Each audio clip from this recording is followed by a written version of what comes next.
Et par la même occasion, aidez-moi à accueillir mon ami, le prédicateur du jour, Jonathan Radier.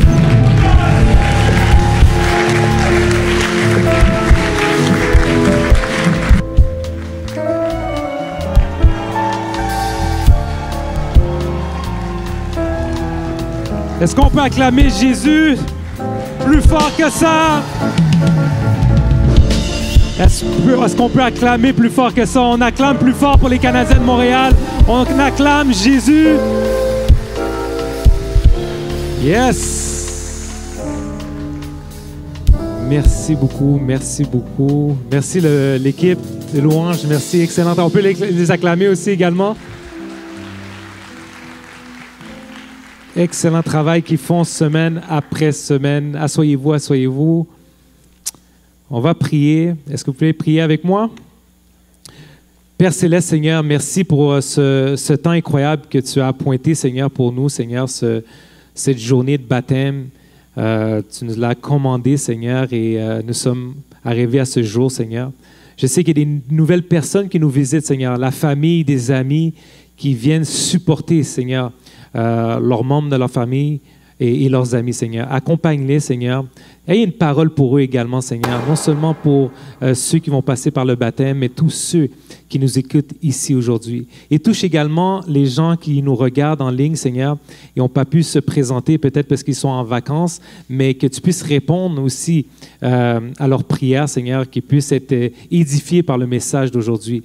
Et c'est dans le nom puissant de Jésus que nous t'avons prié. Amen et Amen.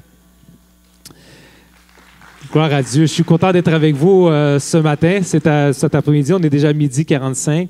Je voulais tout simplement faire une petite annonce que, je ne sais pas, pour ceux qui étaient au courant, que samedi après samedi, on sort dans les rues de Montréal, au Mont-Royal. On a décidé de pouvoir transmettre cet amour-là que vous sentez ici présent, mais on ne peut pas le garder entre les quatre murs d'une église. On doit le transmettre à l'extérieur. Donc, à chaque samedi, on va sur le Mont-Royal et on partage l'amour de Dieu à travers des actions, à travers des paroles, des bonnes paroles à donner. Vous savez, les gens s'intéressent, il faut s'intéresser plus aux gens. Les gens ne sont pas habitués. On va voir les gens, on leur dit que, tu sais quoi, je veux juste te dire que de passer une bonne journée, on veut juste te dire que Dieu t'aime. Et juste ça, ça ouvre leur cœur à s'ouvrir à Dieu. Donc, j'encourage chaque personne. Normalement, on n'est pas assez nombreux. La semaine passée, on était 30. Cette semaine, on était environ 5-6. Je pense qu'on est une grande assemblée. On devrait tous s'unir ensemble pour pouvoir partager cet amour-là. Si tu as du talent, si c'est dans les cheveux, viens faire les cheveux dans le parc. Si tu veux faire des dessins, va faire du dessin. Peu importe le talent que Dieu t'a donné, mais partage-le pour transmettre l'amour de Dieu à travers la rue. Donc, je vous attends à partir de la semaine prochaine, samedi, de 1h jusqu'à 4h. Donc, on a mis ça à ces heures-là pour vous permettre que ce soit libre le matin pour dormir et également finir pour aller faire votre barbecue à 5h. C'est bon? Donc, on vous attend pour la semaine prochaine. J'ai demandé à Dieu cette semaine pour le baptême, qu'est-ce que je peux emmener comme message et je priais, j'avais aucun verset que je recevais jusqu'à temps que Dieu m'a donné un verset pour vous donner. Et c'était dans Marc 8, 27. C'est quoi le verset? Ça se retrouve dans la Bible. C'est quoi la Bible? C'est un livre que Dieu... en fait, c'est une biographie de Dieu. Donc, ceux qui nous visitent, on se demande pourquoi on devrait croire en la Bible, mais... partout sur la Terre, il y a des scientifiques qui étudient ce livre-là, qu'on considère pour nous un livre de Dieu, parce qu'il a testé les trois éléments. Il a testé l'élément historique. Donc, la Bible, jusqu'à maintenant, les scientifiques à l'Université de Montréal vont étudier la théologie. Ils vont voir que l'histoire du roi David a existé. On va faire des découvertes aussi également qu'on a trouvé des monuments qui existent. Il y a eu des guerres qui se sont passées, qu'il y a eu des victoires et il y a eu des défaites avec certains peuples qu'on retrouve dans la Bible et également dans les livres historiens qui ne sont pas de la Bible. Donc, il a passé le test historique et il a passé le test également au niveau de l'archéologie. Donc, l'archéologie, on va étudier la terre, on va étudier les ossements, on va découvrir des choses qui datent avec des scanners spéciaux, avec des gaz qu'on va va analyser les pièces pour savoir si ça datait du temps de Jésus. Et on retrouve également au niveau de l'archéologie que c'est vrai. Et le troisième test, la Bible a passé le test prophétique. Tout ce qui s'est produit avant, ça a été prophétisé et s'est produit. Donc, ça a été prophétisé et on l'a vu. Et ça s'est manifesté dans l'histoire. Donc, c'est pour ça qu'il passe les 3 tests. Pourquoi je l'explique? Parce que des fois, on pense, c'est Harlequin, c'est un roman, mais non, c'est le livre qui a été le plus publié et le plus grand best-seller qui a jamais existé sur cette planète, qui est la Bible. Et nous, en tant que croyants, on a la foi en cette Bible-là. Et cette Bible-là nous dit dans Marc 8, c'est Jésus qui s'en alla marcha avec les disciples dans la ville de Césarée de Philippe et il leur posait en chemin cette question. Donc, Jésus marchait avec ses disciples, il marchait, tout à coup, il a dit « Hey les gars, attendez une minute. » Pour ceux qui ne me connaissent pas, j'aime conter des histoires. Donc, je vais mettre un peu de la sauce, OK? Mais ce n'est pas de la sauce rajoutée, mais j'aime le mettre actuel. Vous comprenez? Parce que si je commence à parler et vous savez, le Seigneur s'est réuni aujourd'hui pour vous expliquer. Alléluia. Je crois que tout le monde ici va dormir. Je veux actualiser la Bible aujourd'hui. Donc, encouragez-moi. Si vous voyez que le message est bon, acclamez pour dire que le Seigneur, vous comprenez qu'est-ce que j'essaie d'emmener. OK? Donc, Jésus marchait avec ses disciples et à un moment donné, Jésus a arrêté et dit, excusez-moi, et il dit, j'aurais une question à vous poser. Qui dis-je que je suis? Donc, il a demandé, qu'est-ce que les gens disent de moi à l'extérieur? Et on voit dans le verset 28 qui dit, les disciples répondirent, il y a des gens qui disent que tu es Jean-Baptiste. Il y a d'autres qui disent que tu es Élie. Il y en a d'autres qui disent que tu es un des prophètes. Et Jésus a dit, et vous, là, mes disciples, vous dites quoi? Eux, ils disent tout ça, mais vous dites quoi? Et c'est là que Pierre, il dit, tu es le Christ. Et c'est là que Jésus a dit à Pierre, qu'est-ce qui t'a révélé ça vient de mon Père au ciel. Et le titre de mon message aujourd'hui, c'est qui dit-on que je suis? Je répète, le titre du message, c'est qui dit-on que je suis? On est dans une société en ce moment que tout le monde se pose la question, qui est Jésus? Pour les musulmans, ils disent que c'est un prophète. Il y en a qui disent que c'est un philosophe. Il y en a qui disent que c'est un illuminé. Il y en a qui disent qu'il a fait des miracles. Moi, j'y crois pas. Donc, on a plein de théories sur Jésus. Mais d'autres se posent cette question, pourquoi autant de personnes sont prêtes à mourir pour Jésus? On voit que les disciples de Jésus marchaient avec lui, mais également sont morts pour lui. Et les gens se posent la question, mais pourquoi se donner? Et ceux qui nous visitent, qui accompagnent leur famille qui va se faire baptiser ou qui ne sont pas croyants, ou peu importe de quelle conviction vous dites, ils disent, mais pourquoi ils sont autant passionnés? Peut-être qu'ils chantent, ils ont l'air heureux, mais qu'est-ce qu'ils ont, eux autres, d'être contents comme ça? On est contents parce qu'on a compris qu'est-ce que Christ a fait pour nous. Et pour vous parler de qui je suis, de qui est Jésus, moi, pour connaître ma femme, dans le premier date que j'ai été avec elle, j'ai dû m'asseoir avec elle et lui poser des questions pour la connaître. J'ai demandé qu'est-ce que tu aimes manger, qu'est-ce qui est ton cinéma préféré, ton film préféré. On a commencé à parler et j'ai passé beaucoup de temps à savoir qui elle est pour la connaître. Parfois, il y a des gens ici que vous êtes avec votre époux, vous êtes chum, blonde, et vous allez au restaurant et tu l'emmènes au sushi. Le problème, c'est qu'elle n'aime pas le sushi parce que tu ne l'as pas pris le temps de connaître qu'est-ce qu'elle aime. Et malheureusement, nous, en tant que chrétiens, ou peut-être prétendre être chrétiens, qu'est-ce qui m'a marqué du verset, c'est que la Bible te dit que c'était les disciples de Jésus. Donc, les disciples de Jésus marchaient avec Jésus et Jésus a posé la question, sais-tu qui je suis? C'est-à-dire que ça se peut que tu sois chrétien, mais malheureusement, tu ne connais pas ton Jésus. Et aujourd'hui, j'aimerais vous le découvrir, mais pour connaître qui est Jésus, tu dois connaître le plus grand virus de l'humanité qui a existé et qui existe encore, qu'on a trouvé l'antidote, mais qui détruit l'humanité. Et ce virus s'appelle le péché. Et je vais vous décrire un peu le péché selon la Bible pour comprendre la venue de Jésus. On le voit dans Genèse 3:1. On voit que Jésus, Dieu plutôt, a créé à travers la poussière, la terre, Adam. Et d'Adam, il a créé, de la côte d'Adam a créé Ève. Et la Bible te dit ici que, je vais lire le verset, vous allez comprendre, l'Éternel, dans Genèse 2:7, l'Éternel Dieu façonna l'homme avec la poussière de la terre. Il souffla un souffle de vie dans ses narines et l'homme devint un être vivant. Donc, lorsque Dieu a soufflé dans les narines de Adam et Ève, a créé la vie.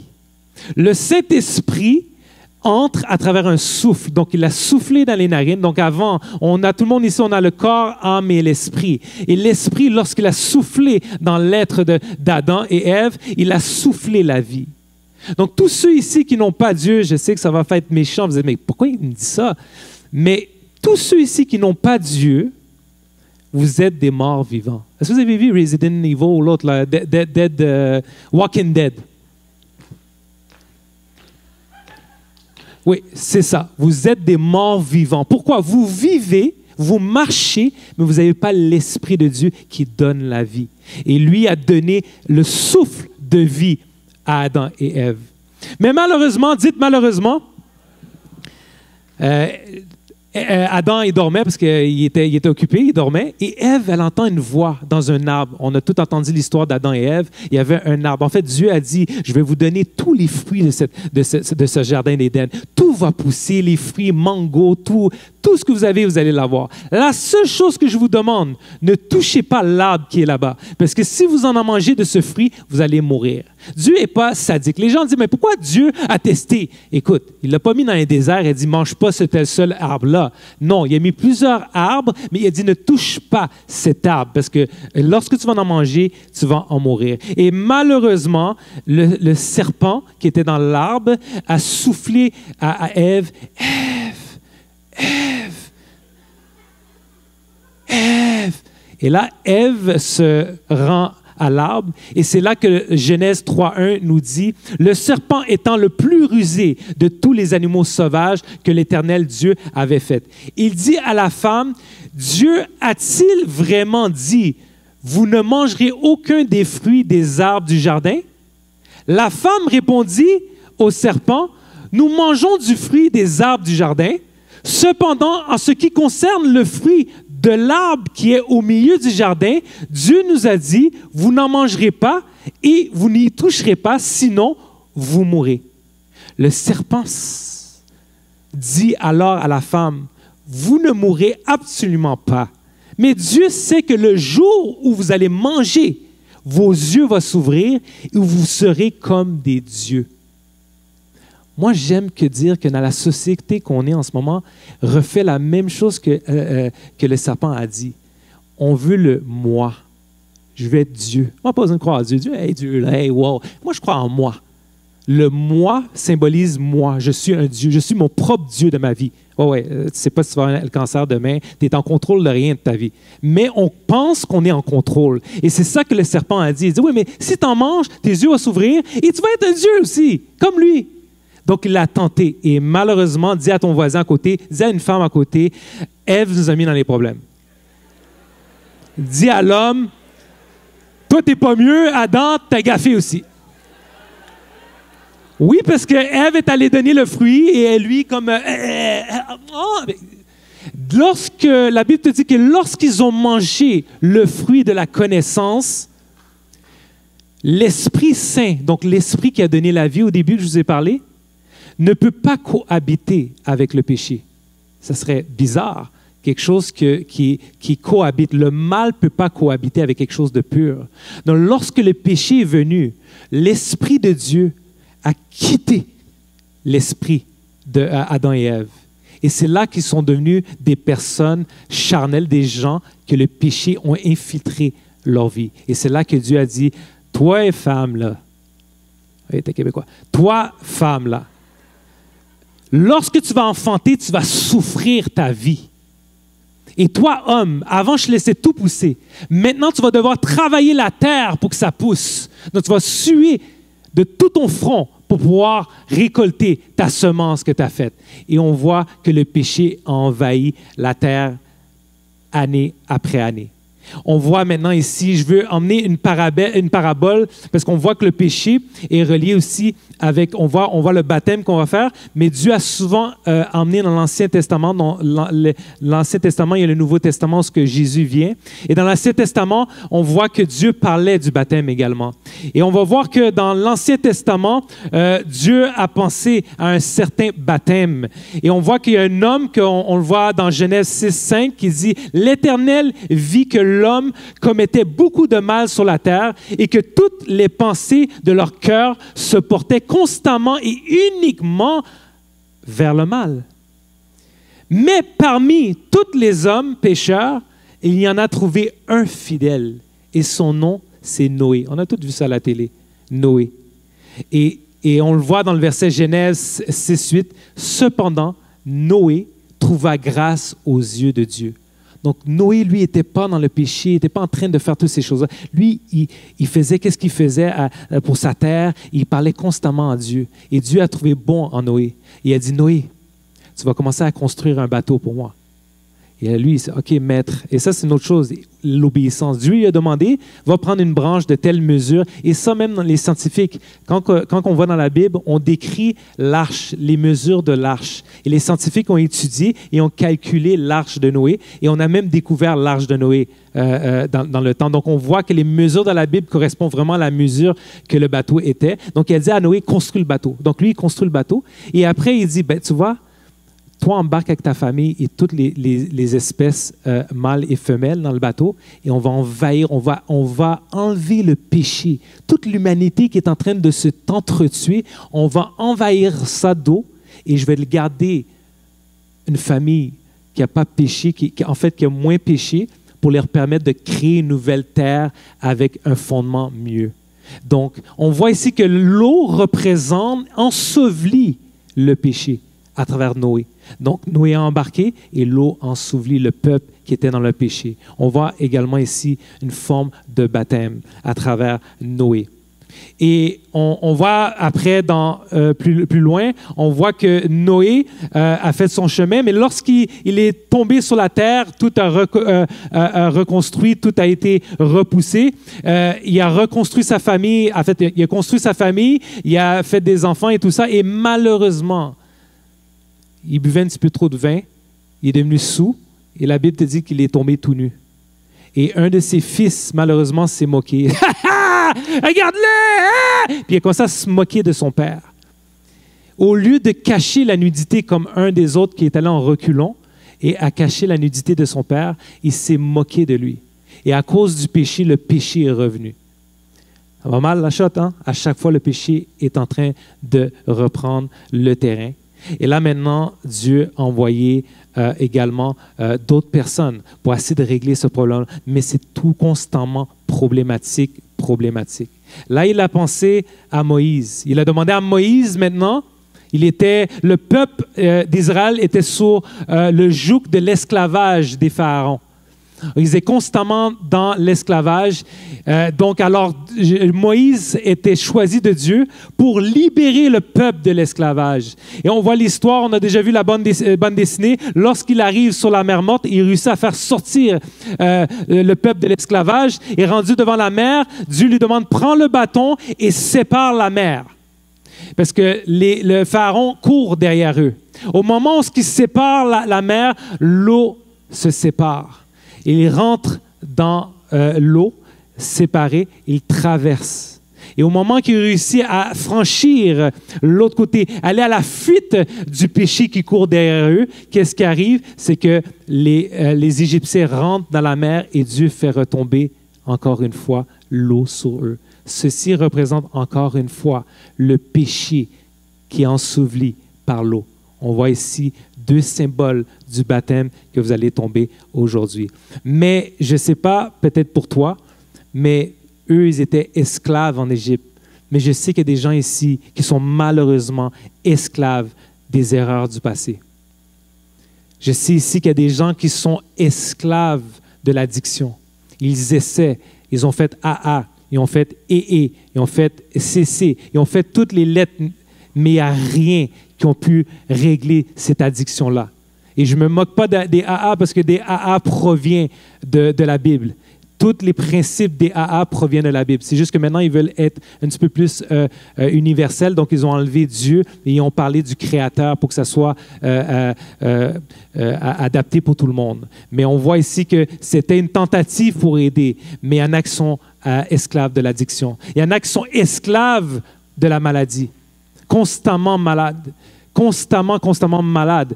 Mais ils sont esclaves de la maladie. Il y en a qui sont esclaves de l'argent. Toujours l'argent. Toujours, il manque toujours l'argent. Toujours des opportunités de faire l'argent. Ils pensent juste aux dettes, régler, argent. Vous êtes esclaves de l'argent.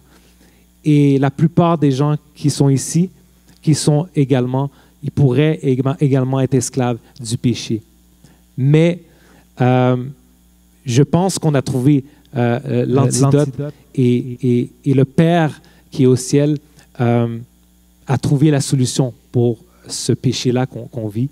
Et j'ai rencontré dernièrement un ami ici qui fait partie de ma clique. On parlait tout à l'heure de la clique. Et j'ai été à mon bureau, je les ai rencontrés, puis il m'a présenté sa sœur et une amie. Et c'est la première fois que ça m'arrive en 25 ans que je suis chrétien. C'est la première fois que ça m'est arrivé. Je m'assis et je commence à expliquer une image un peu de Dieu. Et au moment que je lui explique, je commence à pleurer. Puis là, ils sont comme mal à l'aise, ils disent qu'est-ce qui se passe. C'est comme si j'ai rentré dans une compassion de haut niveau de l'amour de Dieu que ça m'a fait pleurer. Et je sais que les hommes, on n'aime pas pleurer, mais Jésus, dans la Bible, il pleurait constamment.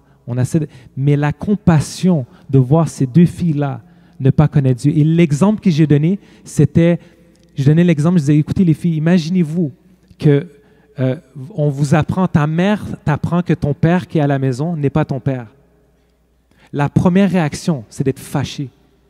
Et tu vas commencer à crier, tu te dis, maman, comment ça? C'est pas mon père, tout ce temps-là, j'étais avec, c'est pas mon père. Et là, tu as une rage. Il dit, mais pourquoi vous m'avez caché ça? Mais pourquoi? Et tu es fâché.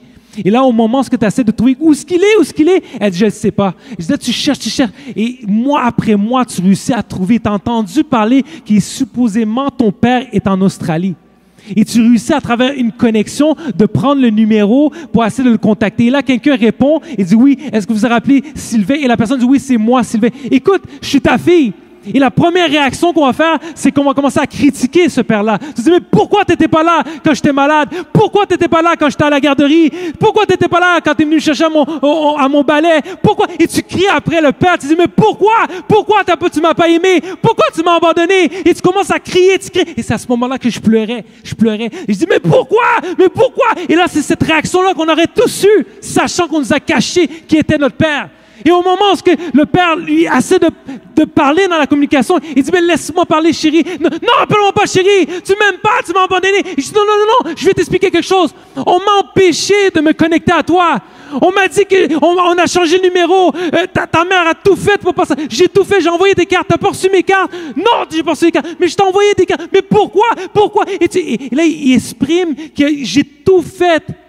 Mais l'ennemi, le diable, a tout fait pour enlever ma connexion avec toi.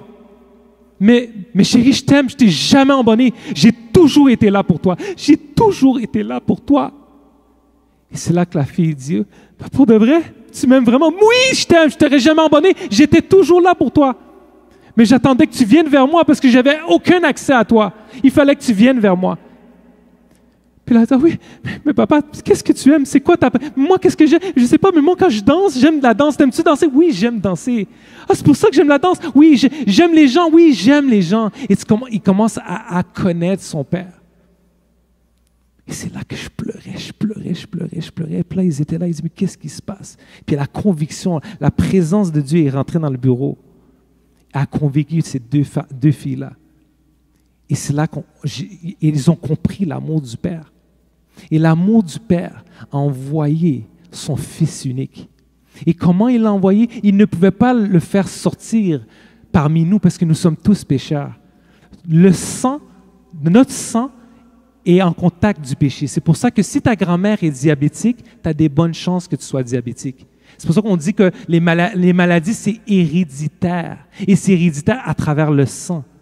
Le péché se transmet par le sang. Donc, Dieu ne pouvait pas envoyer un homme pécheur. Parce que tu peux pas prendre un pécheur pour nettoyer quelque chose de pur. Tu dois prendre quelque chose de pur pour nettoyer quelque chose d'impur. Donc, il fallait que ce soit quelqu'un qui n'a pas eu un contact de sang pécheur.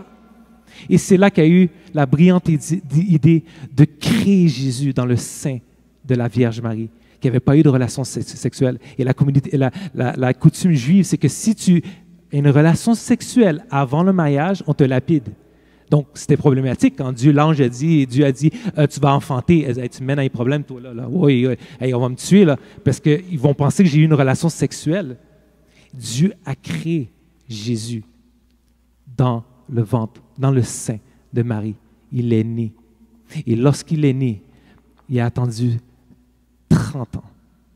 Et à 30 ans, c'est là que Dieu a dit, c'est le moment de faire qu'est-ce que tu étais appelé à faire, de libérer le virus qui tue l'humanité. J'ai essayé de le faire avec des lois, j'ai essayé de le faire avec des agneaux, qu'on sacrifiait des agneaux purs, parce que les agneaux, on demandait à l'époque de faire des sacrifices d'agneaux sans tache, pour au moins, pas enlever les péchés, mais couvrir le péché, mais pas l'effacer. Et donc Jésus est venu. Il a commencé à démontrer l'amour à toute l'humanité à l'époque. Et les Juifs, à l'époque religieux, le critiquaient.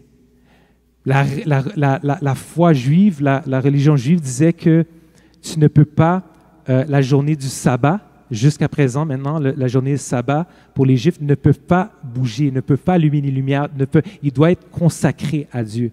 Et Jésus, lui, guérissait les malades la journée du sabbat. Fait que les Juifs sont sortis et ont dit « Hey, qu'est-ce que tu fais? La journée du sabbat, tu guéris les malades? C'est horrible! » Parce qu'ils ont enlevé le cœur de Dieu puis ils ont rentré dans une religion. Et Jésus a dit « Mais si je vois un agneau tomber dans un trou, à cause que c'est la journée sainte, on va pas essayer d'aider l'agneau? On va pas essayer de le sauver? » Constamment, il était éprouvé par ces religieux de l'époque. C'est pour ça, moi, la religion, en tout cas ici, on n'aime pas la religion. On n'aime pas la religion parce que ça met des gens dans des boîtes, ça juge constamment. Et c'est ça qu'il faisait à Jésus. Jusqu'à temps qu'à un moment donné, les Juifs religieux ont appelé Jésus pour dire, on va lui poser des questions à ce Jésus-là. Là. Ils l'ont fait appeler dans leur maison, dans leur temple, et ils ont commencé à lui poser des questions. Ouais, pourquoi ça, pourquoi ci, pourquoi ça? Et Jésus répondait à ces questions. Et à un moment donné, il y a une femme qui est venue, la plus grande prostituée d'Israël est venue. Elle vient et elle se lance aux pieds de Jésus. Et c'est là que les Juifs religieux ont dit « Hey, comment tu peux laisser cette... » Excusez-moi le terme, mais on est des adultes. C'était ça à l'époque. C'est ça qui est écrit. Une prostituée, une salope, et whatever le mot qu'on va dire. Il dit « Comment tu peux la laisser te toucher? » Et Jésus a dit « Ah, quelle sagesse! » Il dit « Vous, quand je suis rentré dans votre temple, vous ne m'avez jamais offert d'eau. J'avais faim parce que j'ai marché, vous ne m'avez jamais offert de la nourriture. Vous avez jamais essayé, parce qu'à l'époque, il marchait avec des sandales, vous n'avez jamais essayé d'essuyer mes pieds. Cette femme que vous dites pécheuse, elle s'est sautée à mes pieds.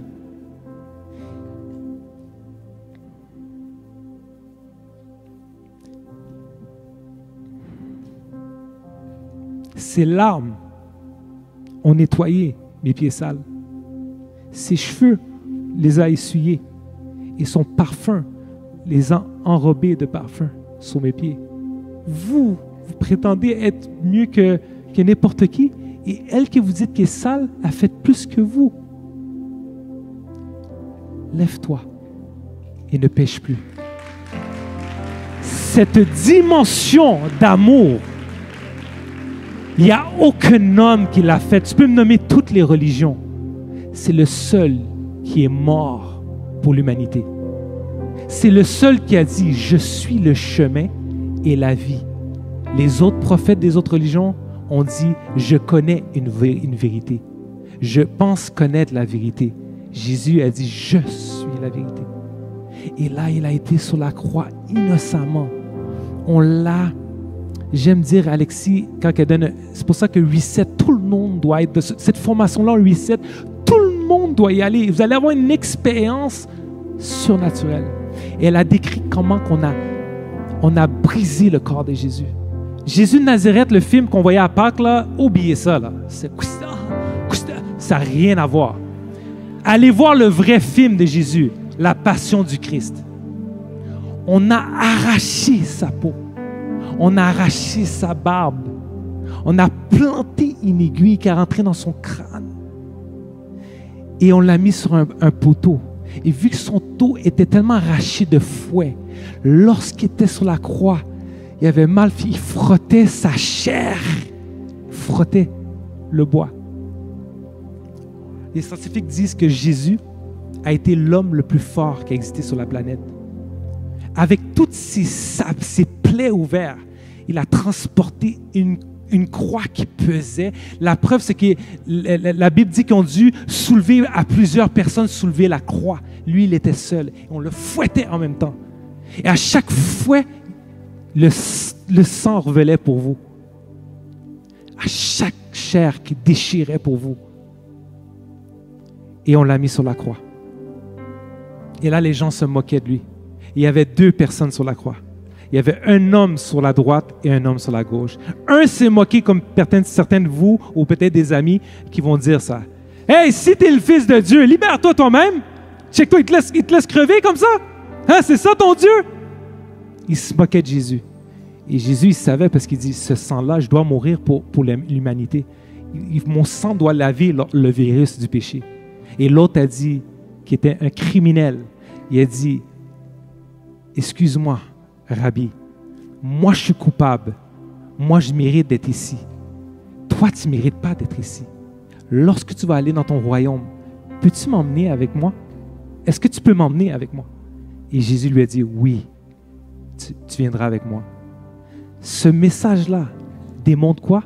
Démontre que même à la dernière minute, même si tu es coupable, tu as tué quelqu'un, tu étais dans les gangs de rue, tu étais dans les Crips, tu étais dans les Bloods, tu as tué quelqu'un, peu importe, tu as trompé ta femme, tu as trompé, peu importe le crime que tu as fait, à la dernière minute, si tu ouvres ton cœur pour dire oui, toi tu ne le mérites pas, mais moi je le mérite. Est-ce que je peux rentrer dans ton royaume? Jésus l'a pardonné. Et j'aimerais dire pour les intellectuels, les théologiens qui disent que le baptême, tu ne vas pas aller au ciel. C'est mensonge, juste pour ce verset-là. Le gars sur la croix, il n'avait pas le temps. « Hey, sors-moi un bassin, là! » Il n'avait pas le temps de se faire baptiser. Jésus lui a dit, tu vas aller au ciel. Donc, ceux qui prétendent que tu n'es pas baptisé, tu ne seras pas sauvé, c'est déjà erroné. Mais c'est un commandement que Dieu nous donne. Et le baptême que vous allez faire aujourd'hui, my God, je sens la présence de Dieu grave ici. My God. Seigneur, Seigneur, Seigneur, Seigneur, Seigneur, Seigneur.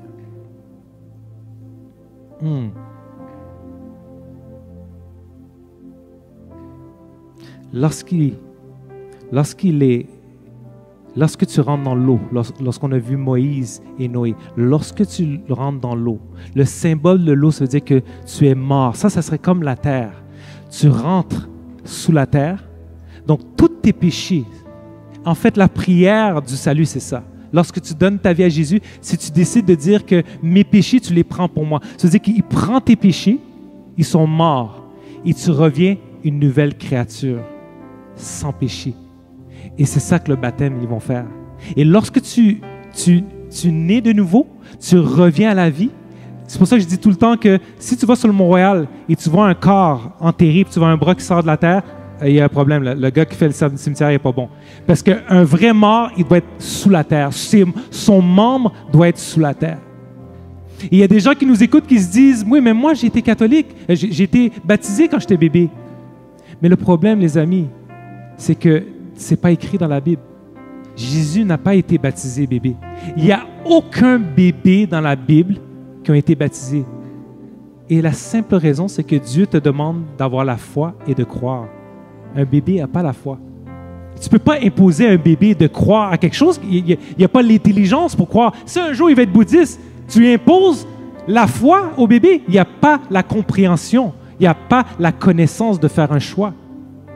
Donc, c'est pour ça que Dieu a dit, à l'âge de ta conscience, tu choisiras de me suivre et de croire en moi. Et lorsque tu prends cette décision-là, tu peux te baptiser. Donc, l'okoteptito et baptême veut dire immersion en grec. Tu dois être immergé dans l'eau. Donc, ton petit coup de gang, bang, il n'y a pas d'immersion. Tu dois être complètement sous la terre pour que le péché reste. Et quand tu reviens une nouvelle création. Et vous savez, lorsque j'ai dit que le Saint-Esprit a quitté d'Adam et Ève, on dit que Jésus, c'est le deuxième Adam. Parce que lui, il n'a pas manqué son coup. Il n'a pas péché. Et le même esprit, vu qu'il a vu que Jésus était pur, il a entré en Jésus. Et c'est là qu'il a commencé à faire des miracles et des prodiges. Et cette partie-là, je vous la donne. C'est une révélation d'Avengers. J'aime les films d'aventure. Lorsque j'ai compris que Jésus est mort sur la croix, il est mort, il a vaincu le plus grand péché de l'humanité qu'aucun homme a vécu. C'est qu'il est ressuscité. Tout le monde ici meurt un jour. Vous n'allez jamais revenir. C'est le seul qu'on ne trouve pas son tombeau. Va voir les musulmans, tu vas trouver Mohamed. Va voir Bouddha, plutôt, tu vas le voir. Va voir tous les hommes qui ont existé dans les grandes religions. Leurs corps sont là. On découvre des pyramides, on découvre des dinosaures, on découvre des momies, mais on ne trouve pas le corps de Jésus. Si on découvre le corps de Jésus, moi je pars en courant, puis j'ai honte, là, genre, mon Dieu, j'ai perdu du temps, j'ai perdu mon temps. On est en 2025. Le diable avec plaisir, ferait tout pour discréditer Jésus en le trouvant. Et ceux qui disent on l'a caché, trust me qu'on l'aurait découvert, on serait amusé de découvrir Jésus. Parce qu'on s'amuse à se moquer de Jésus dans les awards. On voit les gens qui le disent, on voit la croix en envers. Pourquoi on s'acharne sur Jésus? Pourquoi on se moque? Megadeth, whatever les groupes que tu vois, ils vont toujours se moquer. Jésus, la croix en envers, le sang, le diable. Mais pourquoi on ne fait pas ça de Mohamed? Pourquoi on ne se moque pas de Bouddha? Tu vas voir ça dans Words, puis ils vont imiter Bouddha gros. Tu ne vas jamais voir ça. Mais pourquoi on s'acharne à se moquer du personnage qui est mort pour l'humanité, qui a versé son sang, et on veut se moquer de lui parce qu'il est puissant. Parce que l'ennemi sait que si tu es en contact avec Jésus, le péché ne peut plus rester. Et l'enfer ne peut pas te prendre. Et c'est pour ça, on a toutes les preuves. C'est pour ça qu'on ne peut pas crier Jésus dans la rue. On va nous mettre à Péniel, on va nous dire qu'on est dans une secte. Parce que le nom de Jésus dérange. On dit que la vérité choque. La vérité de Jésus choque, les amis. Et j'aimerais donner l'occasion à quelqu'un, je l'ai fait il y a 25 ans. Moi, j'étais perdu, les amis. Les statistiques ne pouvaient pas... J'étais perdu. Mon père ne croyait pas en moi. Il disait, toute ma vie, il dit que j'étais un vaurien. À l'école, on m'a dit que j'allais jamais finir normal. Mais Dieu... Vous savez, Dieu croit en nous. Nous, on ne croit pas en lui, mais Dieu croit en nous. Et Dieu croyait en moi. Et j'ai fait cette décision-là. À cause que j'étais brisé à l'intérieur de moi, à cause que mon père a été utilisé par l'ennemi, j'avais plus aucune espérance. Donc, je couchais avec 10 femmes par semaine, club après club, boisson après boisson, spring break après spring break. J'étais complètement vide parce que je cherchais un amour que je n'arrivais pas à trouver. Mon père ne me l'a pas donné. J'ai dit, je vais le trouver dans des femmes. Une femme m'a dit, t'es beau, t'es cute, t'es good. J'aimais me faire sentir. Mais cette tristesse-là que tu vis, que toi aussi ton père t'a pas dit qu'il t'aimait, cette quête de paix que tu ne trouves pas, un jour j'ai été courageux. Moi, j'aime dire, il faut être bad boy pour recevoir Jésus. Moi, j'ai dit, Jésus, il n'y a rien de bon dehors pour moi, il n'y a rien. Moi, je veux non seulement recevoir Jésus, je veux être guéri, je veux être béni, je veux avoir une entreprise, je veux avoir assez d'argent pour aider d'autres familles. Je veux la totalité de qu'est-ce que tu nous enseignes dans la Bible. Je veux tout. Parce que maintenant, croire en Jésus, c'est d'être pauvre, de ne plus avoir d'espérance et être plate. Non. Dieu veut que tu ailles le mieux. Toutes les promesses, il veut que tu les ailles. Et si moi, j'ai été courageux, j'ai dit oui à Jésus, j'aimerais donner l'occasion à quelqu'un. Parce que si je dirais à quelqu'un ici, j'aimerais te donner 2 millions de dollars, tout le monde va lever la main. Ah, 2 millions? 2 millions? Mais il n'y a rien qui va remplacer ton salut, Peu importe, on ne sait pas quand on va mourir, les amis. Tu peux mourir du cancer demain. J'ai des amis qui sont en train de m'annoncer qu'ils vont mourir. Tu peux mourir du cancer. Tu peux avoir un accident d'auto. Tu ne sais pas quand que Dieu ou l'ennemi peut te prendre. Donc aujourd'hui, je l'ai fait il y a 25 ans. C'était la plus belle décision de ma vie. Après, ça a été ma femme.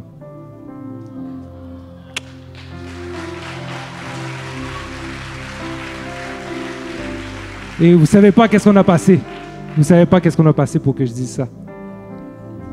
Ouais, on a passé, c'était très dur. On est des survivants. Et j'aimerais donner l'occasion à quelqu'un de faire la paix avec Jésus. Parce que là, tu es hors de lui. Tu n'as pas de connexion avec l'Esprit qui te donne la vie et qui peut nettoyer tes péchés.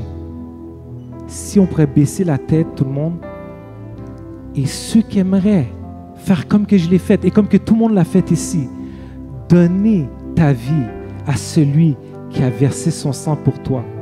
Fais juste lever la main très haut. Gardez les yeux fermés les autres. Juste levez vos mains très haut. C'est la période la plus importante de ta vie. Très haut. Sois fier. Parce que si je t'aurais dit $1 million, t'aurais levé, t'aurais couru, t'aurais fait des jumping jacks. Lève très haut pour Jésus. 1, 2, 3, 4, 5, 6, my God, 7, 8, oh my God, 9, 10, 11, 12, 13, 14, 15, 16, 17, 18, 19, 20, 21. My God.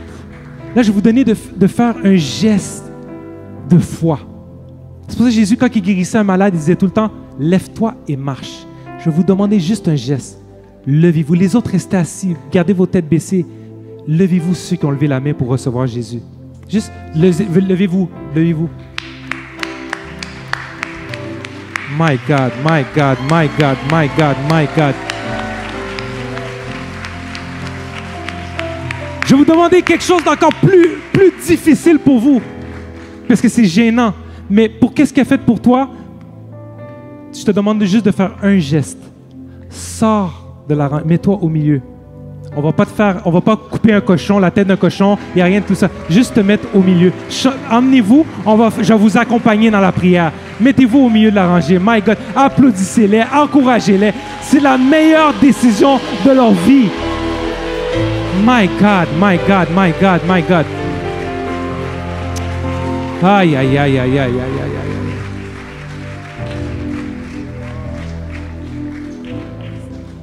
Oh, Dieu me montre tellement de souffrance. Il y a des choses que j'ai dit qui a touché tellement votre cœur parce que vous avez vécu la même chose. Je le sens. Je sens la même souffrance que j'avais. Et vous avez pris la meilleure décision. On va juste lever les mains. Pourquoi on lève les mains? Ça ne fait pas partie d'un symbole bizarre. C'est parce que quand tu vas en armée, il y a deux guerres qui se font. Le signe que la personne baisse les armes, c'est lever les mains puis il lance le drapeau. C'est un symbole d'abandon.